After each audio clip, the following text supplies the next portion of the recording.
The news is inundated these days with stories of exotic and not so exotic diseases causing outbreaks and occasionally epidemics. My next guest is the author of a new book that looks at some of these outbreaks as ecodemics and details how human action contributed to their spread. The title of the book is 7 Modern Plagues and How We Are Causing Them. Joining me on the phone is Mark Jerome Walters, the author of 7 Modern Plagues. Dr. Walters is a professor at the University of South Florida, St. Petersburg, a veterinarian, and a professional journalist. In addition, Dr. Walters is also the author of 5 books. His writing has been praised by the New York Times, the New York Review of Books, Nature, and numerous other scholarly and popular publications. Hello, Mark, and thanks for talking to me today. Oh, it's my pleasure to be here. Thank you. Great. I appreciate it very much.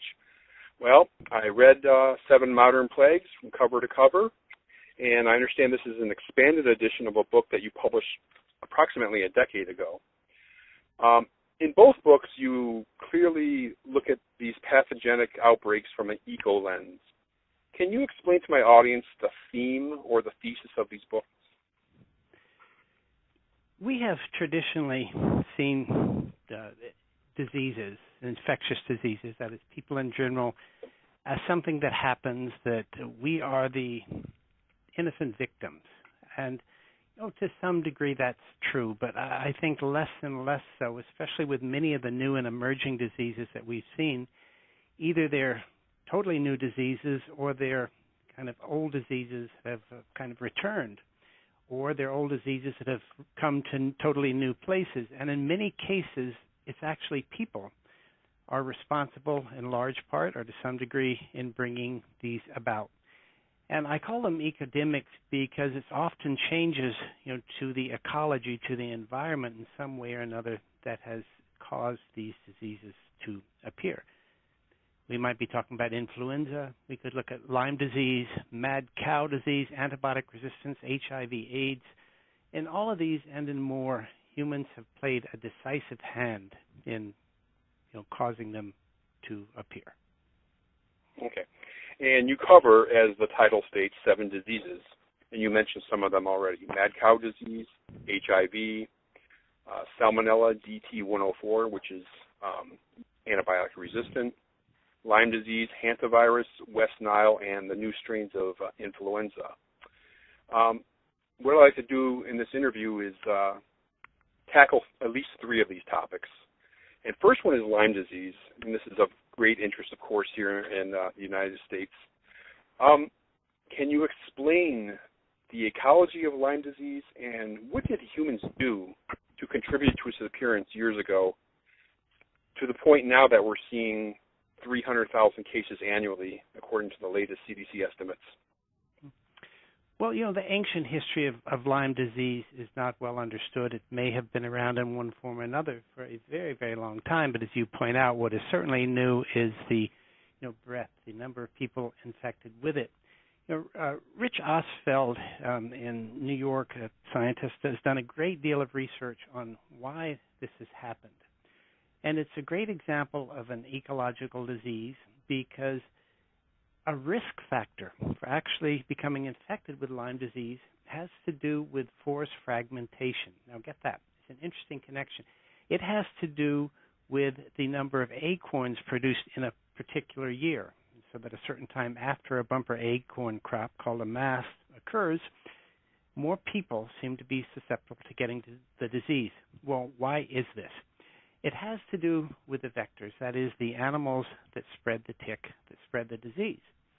You could imagine that in an old, healthy forest, there are many different types of animals, high biodiversity, as they say.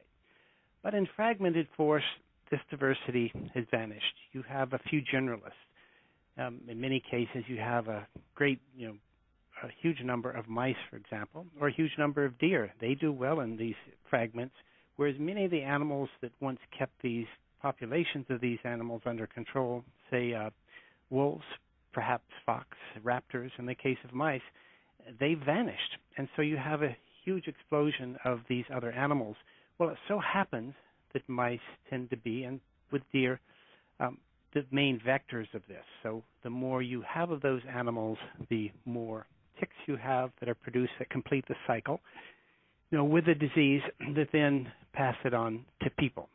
So it's actually now been shown that biodiversity or low biodiversity, that is few animals in a forest, is a risk factor for catching the disease. Who would have ever thought that human health and ecology could have been so inextricably linked? And I remember reading that study about the acorns too. I can't remember what university it was from, but that was pretty fascinating. The Institute for Ecosystem Studies is where he did his original work there. Oh, okay. But we find similar changes to the environment and other diseases. We could talk, a classic one is influenza. Now, influenza has been around for a long time. It naturally resides in birds, and because they are natural reservoirs, they are accustomed to it. They don't get sick. But it's really the genes, the influenza genes that these birds carry, mostly water birds. Once these genes get spread to other animals, then those flus can adapt. In fact, all of the flu viruses that cause the annual outbreaks, the seasonal outbreaks, they really derive from birds. Well, you could imagine a scenario, for example, let's take some of the rice belt in Southeast Asia, where you have rice paddies. These attract ducks and aquatic birds naturally, who land there, who live in them, who feed on some of the grain that's not collected. Well, you also have domesticated ducks integrated into these systems, partly for weed control. You can see right then, how easy it would be to transfer the virus from the wild birds to the domesticated birds. And then you factor in that pigs are often integral to these systems. You then have pigs come into the system, and people live in proximity to them as well. And so now suddenly you have a scenario where a virus was limited originally to birds, is now able to pass through and therefore adapt to different species, of which humans are now in that chain. And you can, there's now studies going on to show that as more people in this area, especially China, acquire ducks and pigs, as the standard of living increases and they're able to farm more of these on an individual basis, that's creating kind of a sprawling laboratory in which these genes originally limited to birds can now become part and parcel of the flus carried by pigs and people. And as these mix and match, then new strains and totally new types then can emerge. And that's what we see really feeds the diversity of the different flus that occur every year. It's almost like a meteorological system, you can imagine. Almost this cycle being seeded in Southeast Asia, traveling around the globe.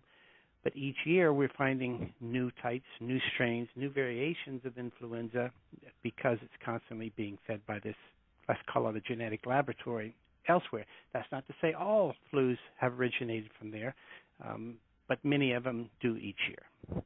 But Mark, it's not likely that that's going to end, though, because pure economics is not going to allow the open markets in China to close down and private people having these types of waterfowl and stuff.